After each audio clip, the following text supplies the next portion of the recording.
जैसा कि हम मसीही मानते हैं कि हमारा परमेश्वर त्रिएक परमेश्वर है, पिता, पुत्र, पवित्र आत्मा। ये त्रिएकता आदि में भी थी। जब आदि में सृष्टि रची जा रही थी तो ये त्रिएकता स्थापित हुई थी। परमेश्वर आत्मा है और पहले कुरिन्थी 15 अध्याय उसकी 44 आयत कहती है कि आत्मिक देहें भी होती हैं और स्वर्गीय देहें भी होती हैं। जो आत्मिक देहें होती हैं वो हमारे जैसे स्वाभाविक देहों के समान नहीं रहती। उनमें हमारे जैसा मांस और लोहू नहीं रहता है। ये वचन में लिखा है पहले कुरिन्थी 15 अध्याय उसके 50 आयत में इस बात को हम पाते हैं। जब परमेश्वर सृष्टि की रचना करने जा रहे थे तो परमेश्वर के पास आरंभ से कुछ ऐसे नियम हैं जिनको वो तोड़ते नहीं हैं और परमेश्वर बिना गवाही के कोई काम नहीं करते। और गवाही की संख्या 2 है। कम से कम 2 की उपस्थिति आवश्यक है।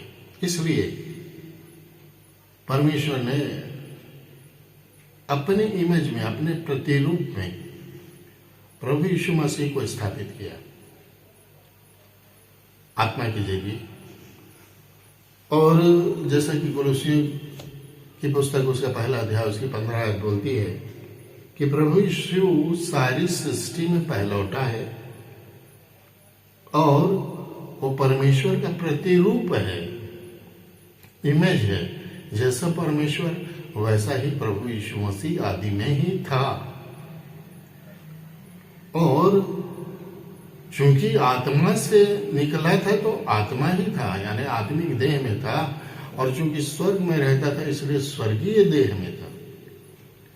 और इन स्वर्गीय देहों में लोहू और मांस नहीं पाया जाता। ये अजर अमर रहती हैं। इनको कोई मार नहीं सकता, इनको कोई नष्ट नहीं कर सकता है।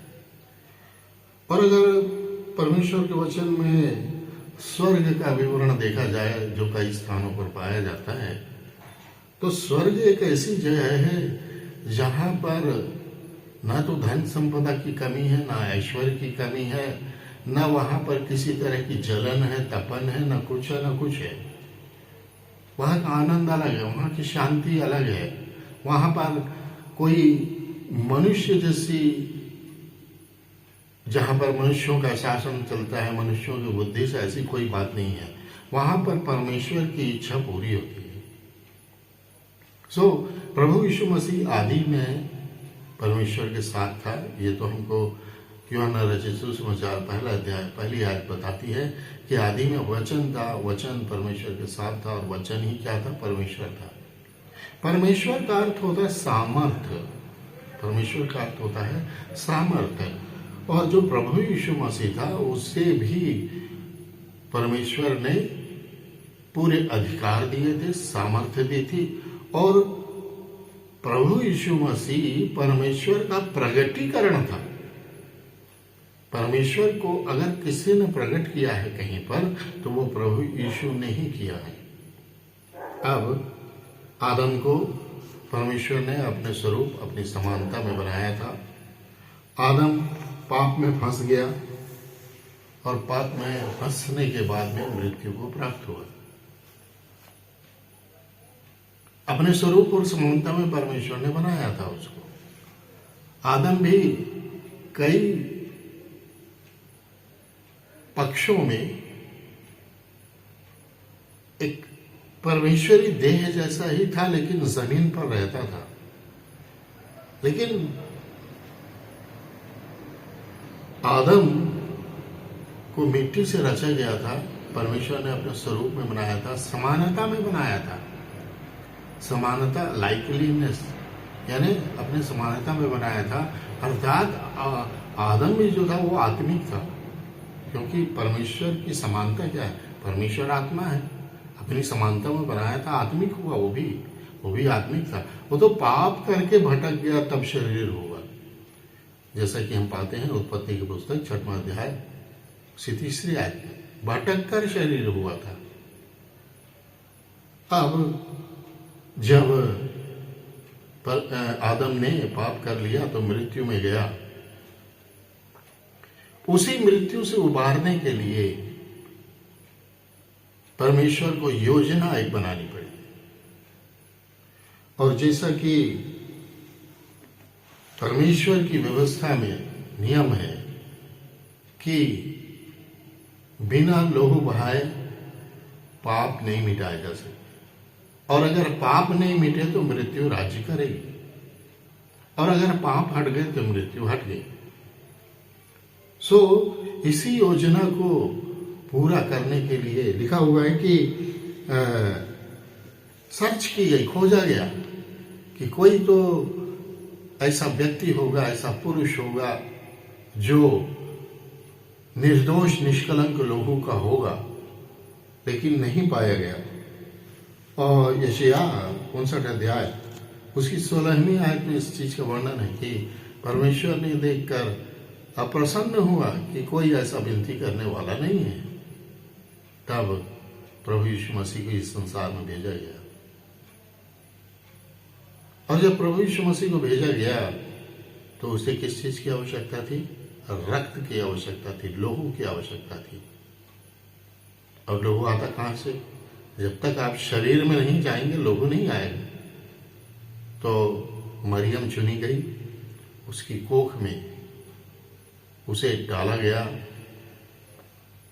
और वहां उसे लोहू की प्राप्ति हुई। प्रभु यीशु मसीह पैदा हुआ, बैतलहम में पैदा हुआ और वहां पला बढ़ा गलील में। और उसने सिर्फ एक बात उसने ये की कि वो परमेश्वर का आज्ञाकारी रहा। आज्ञाकारिता उसने पूरी रीति से सूली तक निभाई। उसने अपनी बाल्यावस्था काटा और वो बढ़ता गया, और उसने मनुष्यों के लिए, वहां पर यहूदियों के लिए खासकर कई सेवाएं ऐसी अर्पित की जो कोई साधारण मनुष्य नहीं कर सकता। अगर उसके इंसानी रूप में वो परमेश्वर था, इंसान बनाकर उसे परमेश्वर ने भेजा जरूर था, लेकिन उसने उस इंसानी देह में भी परमेश्वरत्व को प्राप्त किया था। और इसी के कारण उसने अनेक आश्चर्य कर्म किए थे। जब सूली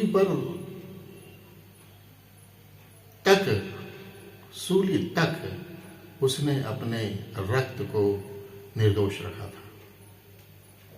लोग उसकी निंदा करते थे, अपमान करते थे, वो उसका कोई विरोध नहीं करता था, कोई गाली गुप्ता नहीं करता था, किसी को मारता पीटता नहीं था बेवजह।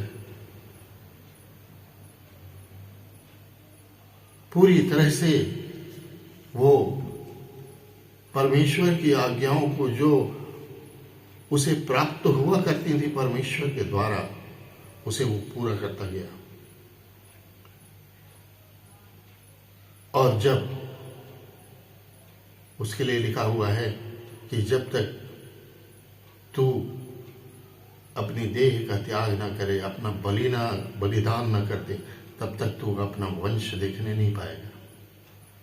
उसने सलीब पर लहू बहाया जो निर्दोष और निष्कलंक था। और जब हम उस लोहू में अपने पापों का प्रायश्चित करते हैं तो हम पापों से छूट जाते हैं।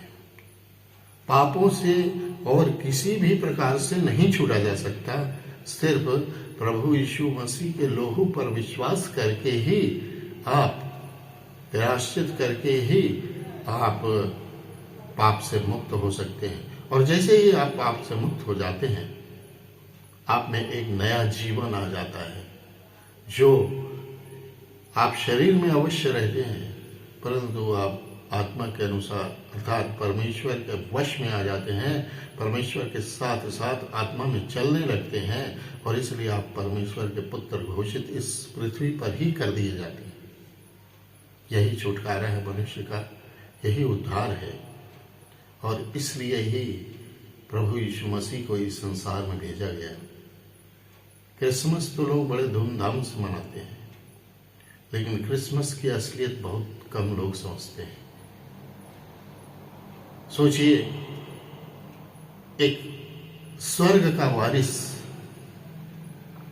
जो स्वर्णिम रथों पर स्वर्ग में चलता था, ऐश्वर्य में रहता था, अधिकार उसके पास थे, सिंहासन उसके पास था, वो एक कंगाल की तरह इस पृथ्वी पर आया परमेश्वर की आज्ञा को मानने के लिए, पिता की आज्ञा को मानने के लिए, और उसने पूरी रीति से परमेश्वर की, पिता की आज्ञा को माना। उसको कोई सलीब पर नहीं चढ़ा सकता था, उसके पास इतनी सामर्थ्य थी। उसने कहा था ना कि अगर मैं चाहूं तो अभी स्वर्ग से 12 पलटन यहां हाजिर हो जाएंगे। उसके एक बार मैं हूं उसने कहा, और सब गिर गए। उसके पास इतनी सामर्थ्य, लेकिन उसने सूली को इसलिए सहा कि अगर इस सूली को मैं नहीं सहता हूं तो ये पूरी मानवता पाप में पड़ी रह जाएगी, मृत्यु से कभी आजादी नहीं पाएगी। क्रिसमस क्रिसमस क्रिसमस जो है, कहा जाए तो हम बहुत आनंद से मनाते हैं, खुशी से मनाते हैं, लेकिन क्रिसमस कहा जाए तो स्वर्ग के लिए एक बड़ी, वहां पर स्वर्ग में कहा जाए तो एक तरह का दुख मनाया गया होगा कि एक स्वर्गीय देह को एक इंसानी जन्म पहनाना पड़ा है, जिसमें कष्ट है, जिसमें चुभन है, जिसमें जलन है, जिसमें तपन है। वो बेचारा जो तपन जलन नहीं जानता था, दोपहर में चलता फिरता था, सामरी स्त्री के पास गया, थक गया इंसानी देह होने के कारण।